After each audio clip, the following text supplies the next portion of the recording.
సంవత్సరాల తరబడి ఎన్ని మందులు వాడినా మీ మోకాల నొప్పులు తగ్గట్లేదా? ప్రాణ పెయిన్ క్లినిక్ లో అత్యాధునిక చికిత్స. Welcome to Suman TV. నేను మీ సుమన్ టీవీ నాగ్. అఘోరి కలకలం గురించి అయితే ప్రతి ఒక్కరు మాట్లాడుకుంటూ ఉన్నారు. ఆత్మార్పణం చేసుకుంటా అని ఎవడైతే అంటం జరిగిందో అక్కడి నుంచి అసలు ఏ కారణాల చేత ఆత్మార్పణం చేసుకుంటాను అని చెప్పేసి చెప్తూ ఉన్నారు. అట్ ద సేమ్ టైం నిజంగానే ఆత్మార్పణం చేసుకునేటువంటి అవకాశం ఉందా, ఏ విధంగా ఉండే అవకాశం ఉంటుంది? అండ్ ప్రస్తుతం కస్టడీలోకి తీసుకోవడం జరిగింది, అది కూడా ఇంటి దగ్గర డ్రాప్ చేయడం జరిగింది.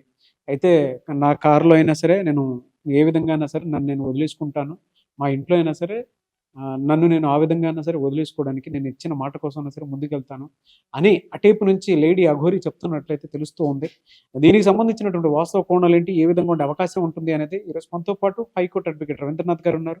వారి మాటలను తెలుసుకుందాం. Hello sir. హాయ్ అండి నాగరాజ్ గారు. జనరల్గా లీగల్ రైట్స్ పాయింట్ నుంచి కూడా చూసుకున్నా కూడా ప్రీవియస్ వీడియోలో మీరు ఒక మాట అంటం జరిగింది, లేదండి చట్టరీత్యా కనుక మనం చూసుకుంటే ఎవరూ కూడా ఎటువంటి వాటిని హర్షించరని చెప్పేసి చెప్పకనే చెప్పారు. లీగల్ పాయింట్ ఆఫ్ వ్యూ చూసినప్పుడు అఘోరీల జీవన విధానంలో ఈ విధంగా ఉంటుంది అనేటువంటి విషయాన్ని మీరు చెప్పారు. గుడ్.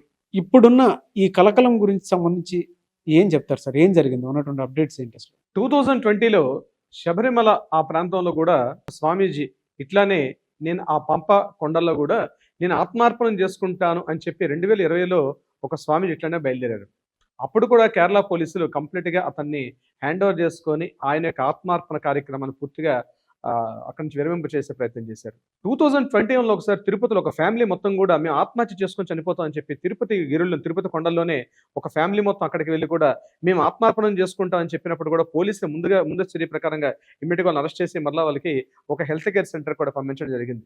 అదేవిధంగా మన త్రివేంద్రంలో ఉన్నటువంటి అనంత పద్మనాభస్వామి టెంపుల్లో కూడా ముఖ్యంగా అక్కడ ఈ గుప్త నిధులు ఉన్నాయని ఒక ఎంక్వైరీ తెలిసిన తర్వాత ఈ బలులిచ్చే కార్యక్రమంలో ఒక వ్యక్తిని అక్కడ ఆత్మార్పణం చేయడం వల్ల ఖచ్చితంగా ఎక్కడైతే నిధుల అన్వేషణ ఉంటుంది అనే విషయం మీద తెలిసినప్పుడు కూడా తెలిసినట్టు పోలీసులు కూడా ఏం చేశారంటే ఇమీడియట్గా ఆ యొక్క దాన్ని కూడా అక్కడ భగ్నం చేయడం జరిగింది. అంటే మనం ఉన్నటువంటి సమాజం ప్రస్తుతం ఒక ఈక్వాలిటీలో ఉన్న ఒక సమాజం, దీనికి ఒక ప్రొసీజర్స్, ఒక చట్టము, ఒక న్యాయం ఉంది. మనం అంటూ ఒక సంఘం ఉంది, సంఘానికి నియమాలు కొన్ని ఉన్నాయి. ఆ నియమాల ప్రకారం మనం నడుచుకోవాల్సి వస్తుంది. ఇక్కడ ఎవరి యొక్క మత ఉద్దేశాలు కావచ్చు, లేకపోతే రకరకాలుగా ఉంటుండే, కొంత చాలా మోడరేట్గా కొన్ని ఉంటాయి, కొన్ని చాలా ఎక్స్ట్రీమ్ లెవెల్లో ఉంటాయి కొన్ని. అయినప్పటికీ కూడా ప్రభుత్వాలు ఏంటంటే ఈక్వాలిటీ విషయంలో వెళ్తాయి. ఇలాంటి విషయాలు సెన్సిటివ్ పాయింట్స్ ఉన్నాయి. ఇంకొకటి రీసెంట్ గా మన రాష్ట్రంలో కూడా నిన్నటి నుంచి మనకి ఇక్కడ హైదరాబాద్ లో 144 సెక్షన్ కూడా విధించడం జరిగింది. అదే BNS 163 ప్రకారం. అంటే ఎవరు కూడా 5 గుమ్మికూడు ఉండకూడదని చెప్పి.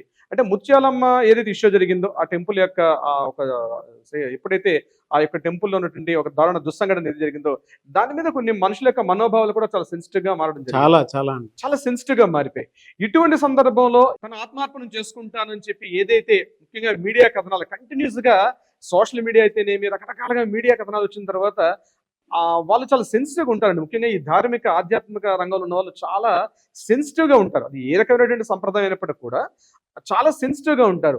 మీడియా ఈ లోకం యొక్క ఇక్కడ జరుగుతున్న సంఘటనలకు వాళ్ళు ఇమీడియట్గా అంటే ఎందుకంటే వాళ్ళ కొండల్లోనూ గుహల్లోనూ ఎక్కడ నాగసాధులు అనేవాళ్ళు ఎక్కడ తపస్సులు చేసుకుని ఉండేవాళ్ళు. ఇప్పుడు సమాజానికి వీళ్ళకి చాలా తేడా ఉంటుంది వాళ్ళ ఆలోచన విధానికి. ఎప్పుడైతే ఈ మీడియాలో విపరీతమైనటువంటి ఎక్స్ట్రీమ్ లెవెల్ ఈ కథనాలు తెలిసిన తర్వాత నేను ఆత్మార్పణం చేసుకుంటాను అని చెప్పి నిన్న ప్రకటించారు. ఇమ్మీడియట్గా పోలీసులు కూడా రాష్ట్ర పోలీసు, తెలంగాణ పోలీసు యంత్రాంగం కూడా ఇమ్మీడియట్గా ఇనిషియేటివ్ తీసుకొని దీన్ని ఆపాల్సినటువంటి కార్యక్రమం వాళ్ళ పేరు మీద లా అండ్ ఆర్డర్ డిపార్ట్మెంట్ పేరు మీదగా ఉంది. ఇమ్మీడియట్గా ఏం చేశారంటే వీళ్ళు ఎక్కడ వారని తెలిసినప్పుడు వీళ్ళు ముఖ్యంగా మంచిర్యాల జిల్లా అక్కడ నెక్నం మండలం దగ్గర కృష్ణపల్లి గ్రామం ఉంది, ఒక చిన్న గ్రామం, చాలా చాలా కుగ్రామం తెలిసింది. ఆ కుగ్రామానికి ఈమెను మరలా వీళ్ళ తల్లిదండ్రులు ఎక్కడైతే ఉన్నారో ఆ ప్రాంతానికి సాయంత్రం కొమరవెల్లి మల్లం దర్శనం చేసుకొని ఎవరైతే ఈ అఘోరి వస్తున్నారో ఈమెను ఇమీడియట్గా అక్కడ తీసుకొని అదే కారులో కంటిన్యూగా తీసుకొని వాళ్ళ పేరెంట్స్ ఉన్నటువంటి కృష్ణపల్లి ప్రాంత గ్రామంలోనికి హ్యాండ్ ఓవర్ చేయడం జరిగింది. పూర్తిగా కృష్ణపల్లి గ్రామం కూడా మనకు అందుతున్న మీడియా కథనాల ప్రకారం అయితే కృష్ణపల్లి గ్రామం పూర్తిగా కూడా పోలీసుల దిగ్బంధంలో ఉంది. ఇక్కడ ఎవరు కూడా మీడియా ప్రతినిధులు కానీ ఎవరిని కూడా లేకుండా ఆంక్షలు విధించారు అక్కడ. ముఖ్యంగా అంటే పోలీసులు కస్టడీ తీసుకోలేదు, అరెస్ట్ చేయలేదు, పూర్తిగా వాళ్ళ పేరెంట్స్ దగ్గర ఈ అమ్మాయిని, ఈ లేడీ అఘోరి గారిని పెట్టడం జరిగింది. అయితే అక్కడ మనకు అందిన ఇన్ఫర్మేషన్ ఏంటంటే వాళ్ళ పేరెంట్స్ కూడా ఇంకొక అన్నదమ్ములు, సిస్టర్స్, పిల్లలందరూ ఉన్నారు కాబట్టి ఇట్లా ఈ అఘోరి అనే వ్యవస్థ ఇక్కడ సిటీలో ఉండేవాళ్ళం కాదు, మా కుటుంబం కూడా అసలు ఇబ్బందులు పడుతుంది అని వాళ్ళు కూడా కొంత రిజెక్ట్ చేశారు అని ఒక వార్త అయితే తెలుస్తుంది. బట్ ఏదైనప్పుడు కూడా రేపటి వరకు పూర్తిగా గ్రామంలోకి ఎవరు కూడా అపరిచిత వ్యక్తులు ఎవరు కూడా లోపలికి వెళ్లకుండా, మీడియా కూడా రాకుండా పూర్తి ఆంక్షలు దించి ప్రతి పేరెంట్స్ దగ్గరే ఆ లేడీ అఘోరి ఉన్నట్టుగా మనకు తెలుస్తుంది. మరి ఎందుకంటే రేపు నవంబర్ 1 తన ఆత్మార్పణం చేసుకుంటానని పూర్తిగా చెప్పడం జరిగింది. అయితే ముత్యాలమ్మ టెంపుల్లో వెళ్ళడానికి కుదరని పక్షంలో పెట్రోల్ క్యాన్ పెట్టుకొని నేను నా కారులోనే ఆత్మార్పణం చేసుకుంటాను, ముఖ్యంగా హిందూ ధర్మం మీద కంటిన్యూస్ గా దాడి జరుగుతుంది, ఎవరు స్పందించట్లేదు అని చెప్తూ తన వ్యాఖ్యలు చేశారు. ఈ వ్యాఖ్యలు చాలా సెన్సిటివ్ పార్టీవి. ఎందుకంటే ఒక మతాన్ని ఉద్దేశించి ఎప్పుడైతే మాట్లాడతారో తెలియనటువంటి ఒక పానిక్ సిచ్యువేషన్ క్రియేట్ అయ్యి రాష్ట్రంలో శాంతి భద్రతలు కూడా కొంత కనుమరుగే పరిస్థితి వస్తుంది, సామాన్య జనజీవనానికి కూడా చాలా ఇబ్బందులు పడే పరిస్థితి ఉంది. కాబట్టి ఇమీడియట్ గా లా అండ్ ఆర్డర్ వాళ్ళు దీని యాక్షన్ తీసుకొని పెట్టడం జరిగింది. అయితే ఈ సిచ్యువేషన్ తన ఆత్మార్పణం చేసుకుంటారా, ఆత్మార్పణం చేసుకోకూడదు అనే విషయం ఏంటంటే వాళ్ళ సంప్రదాయ సిద్ధాంతాలు రకరకాలుగా ఉండొచ్చు కదా, అవి వాళ్ళు ఎక్కడో హిమాలయాల్లోనో లేకపోతే అట్లా చేసుకున్నప్పుడు సామాన్య జనం, ముఖ్యంగా మన సోషల్ పబ్లిక్ ఎవరు ఉండరు కాబట్టి ఆత్మార్పణలు చేసుకుంటే ఎవరికి తెలియదు. కానీ ఈ వ్యాఖ్య చేస్తూ నగర జీవితంలో నగర ప్రజలకి ప్రతి ఒక్కరికి వేరే టాపిక్ లేకుండా ఇదే కంటిన్యూగా అవడం వల్ల ఇది మనుషుల యొక్క సెన్సిటివ్, ఒక చాలా సున్నితమైనటువంటి టాపిక్ అయిపోవడం, దీనివల్ల ప్రతి చోట చర్చించుకోవడం, ఇది కొంత ఇబ్బందులు కలగజేస్తున్న ఉద్దేశంతో రాష్ట్ర ప్రభుత్వం తీసుకునే చర్యలు అయితే మనం కొంతవరకు హర్షించవచ్చు. యాజ్ బీయింగ్ అన్ అడ్వకేట్ కూడా మేము హర్షిస్తాం. ఎందుకంటే ఇట్లాంటివి జరగకూడదు. ఎవరైనా కావచ్చు, అఘోరీ కావచ్చు, ఇంకొక సంప్రదాయం కావచ్చు, నేను సజీవ సమాధి అయిపోతాను, అవి ఎప్పుడో మనకి మంత్రాలు రాఘవేంద్ర స్వామి గారి టైంలో జరిగింది. అలాగే పోతులు వీరబ్రహ్మేంద్ర స్వామి టైంలో అందరూ చూస్తుండగా సజీవ సమాధులు అయ్యారు. కొన్ని ఆచారాలు ఉంటాయి, అది సోషల్లో. అంటే ఎప్పుడైతే మనకంటూ ఒక సమాజాన్ని, ఒక సంఘ జీవనాన్ని మనం ఏర్పాటు చేసుకున్నామో ఇటువంటి ఎక్స్ట్రీమ్ లెవెల్ ఆ థాట్స్ అనేవి ఇది సమాజానికి చాలా మంచిది కాదు ఉద్దేశంతో రాష్ట్ర ప్రభుత్వం తీసుకునే చర్యలు అయితే నిజంగా హర్షించదగ్గ విషయం. నాగరాజు గారు, పోతులూరి వీరబ్రహ్మేంద్ర స్వామి వారు ఆయన కాలజ్ఞానం రాసినటువంటి సందర్భంలో జరగబోయే కాలం ఒక నోస్ట్రాడమస్ లాగా, మనమైతే ఫ్రెంచ్ నోస్ట్రాడమస్ ఇలా చెప్తామో అదేవిధంగా రాబోయే కాలజ్ఞానం విపరీతాలు ఎలా జరుగుతాయని చెప్తూ తను ముఖ్యంగా ఈ రాయలసీమ ప్రాంతాన్ని మొత్తం కూడా ఆయన చుట్టుముడుతూ, ముఖ్యంగా బనగానపల్లి ఈ ప్రాంతాలన్నీ కూడా ఆయన తిరుగుతూ అనేక విధాలుగా తను కూడా అక్కడ ఉండే ఆ సమాజానికి కొంత జాగృతం చేసే పని చేశారు. కొంతమంది అంటే ఆ కాల సమాజంలో చెప్తున్నారు, ఆనాటి సమాజంలో చాలా వైపరీత్యాలు ఉండేవి, ముఖ్యంగా బ్రాహ్మణాధికం కావచ్చు, నిమ్న వర్గాలకి ఇటువంటి విషయాలు ఉండే సందర్భంలో ఆయన పోతులూరి వీరబ్రహ్మేంద్ర స్వామి గారు తనైతే ఇనిషియేటివ్ గా తీసుకొని కాలజ్ఞానం చెప్పి దీని ఆవశ్యకత ఏంటి, అసలు ఫ్యూచర్ జనరేషన్ తెలుసుకోవడంలో వచ్చే ఇట్లాంటి విషయాల మీద అప్పుడున్నటువంటి పండితులు కూడా చాలా విభేదించడం కూడా జరిగింది. అయితే పోతులూరి వీరబ్రహ్మేంద్ర వారు ఆ రోజు సజీవ సమాధి కొన్ని వేలాది మందిగా చూస్తుండగా, అందరూ చూస్తుండగా తను ఒక మెట్లు వేసుకుంటూ సజీవ సమాధి అయిపోయినటువంటి సందర్భం ఉంది. ఇప్పటికి కూడా ఆ సజీవ సమాధిని మనం దర్శించుకుంటాం. ఒక్క పోతులూరి వీరబ్రహ్మేంద్ర వారే కాకుండా మంత్రాలయ క్షేత్రం ఉంది మన కర్నూలు జిల్లాలో, అది కూడా మనకి కంప్లీట్ గా అక్కడ కూడా రాఘవేంద్ర స్వామి వారు, ఇది బహుశా ఇప్పుడు సదాశివరాయలు అంటే మన విజయనగర సామ్రాజ్యం తర్వాత నుండి 2వ సదాశివరాయల టైంలో జరిగినటువంటి ఘట్టం అది. మంత్రాలయ రాఘవేంద్ర స్వామి వారు కూడా మళ్ళా నేను ఒక 500 సంవత్సరాల పాటు ఇక్కడ సజీవంగా జీవిస్తానని చెప్తూ అశేషమైన వేలాది మంది చూస్తుండగా వెళ్ళి ఆ సజీవ సమాధులు తను కూడా ధ్యాన ముద్రలో ఉండిపోయారు. అప్పుడు కూడా జరిగింది. ఇప్పుడు కూడా అది బృందావనం అంటారు. ఇప్పుడు కూడా చాలా మంది వెళ్ళి ఆ బృందావనం దర్శించుకొని తమకున్నటువంటి అనుభవాలు, అంటే తమకున్నటువంటి ఏమైనా కోరికలు ఏమన్నా సరే ఆ బృందావనం దగ్గరికి వెళ్ళి కూర్చుంటే చాలా రెమెడీస్, చాలా పరిష్కారాలు దొరికినట్టుగా అనేక మంది అనుభూతులు కూడా చెప్తారంటే ఇది ఆ కాలంలో, రాజుల కాలంలో జరిగింది. ఆ కాలంలో ఉన్నటువంటి సామాజిక వ్యవస్థ, సామాజిక న్యాయాలు, సామాజిక చట్టాలు వేరు. ఈనాటి సామాజిక న్యాయం, సామాజిక చట్టాలు, సామాజిక ధర్మం కూడా మార్పు.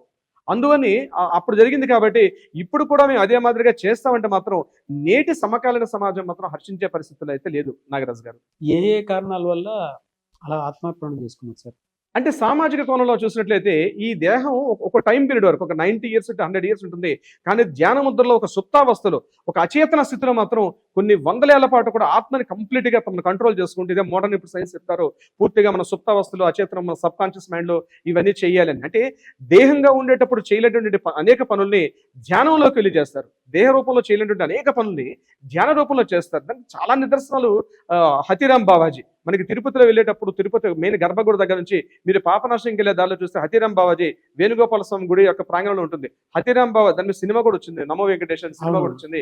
హతిరామ్ బావాజీ గారు కూడా అనేక వేల మంది చూస్తుండగా తన పూర్తిగా తన దేహాన్ని అక్కడ సజీవ సమాధిగా చేసుకోవడం కూడా జరిగింది. అంటే ఎందుకు చేస్తారు అంటే ఇప్పుడు మెయిన్ కారణం ఏంటంటే దేహ రూపంలో ఉన్నటువంటి దేహం ఏదైతే కొంత లిమిటేషన్స్ మాత్రమే, ఒక లిమిటేషన్స్ వరకు మాత్రమే తన యొక్క కంట్రోల్ ఉంటుంది.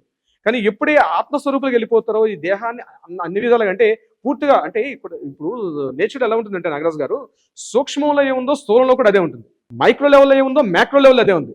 మ్యాక్రో లెవెల్లో ఏదైతే ఉంటుందో మైక్రో లెవెల్లో కూడా అది ఉంటుంది. అంటే పూర్తిగా తమ యొక్క శక్తిని ఎప్పుడైతే మినిమైజ్ చేసేసుకొని సూక్ష్మ స్థితికి వెళ్ళేటప్పుడు, ఫర్ ఎగ్జాంపుల్ న్యూక్లియర్ బాంబ్, ఇది టాపిక్ ఎక్కువ అవుతున్నప్పుడు కూడా నేను చెప్తాను, తమ యొక్క శక్తిని పూర్తిగా మినిమైజ్ చేసేసుకుంటారు. ఆ చిన్న విచ్ఛేదనం వల్ల ఎంటైర్ దీన్ని వాళ్ళు పాజిటివ్గా మార్చుకున్నారు. అయితే మరి ఇప్పటి కాలంలో అటువంటి తపశక్తి సంపన్నులు అంతటి ధ్యాన నిమగ్నులు ఉన్నారా అంటే అది ఖచ్చితంగా మనం చెప్పలేం. అది ఉండొచ్చు, ఉండకపోవచ్చు. బట్ మనకున్నటువంటి ఈ బాహ్య దృష్టితో మనం చూసినప్పుడు మనకి కంటికి కనిపించట్లేదు. ఇక్కడ ఈ అఘోర టాపిక్ మనం వచ్చినట్లయితే వీళ్ళు ఆత్మార్పణం చేసుకుంటారు.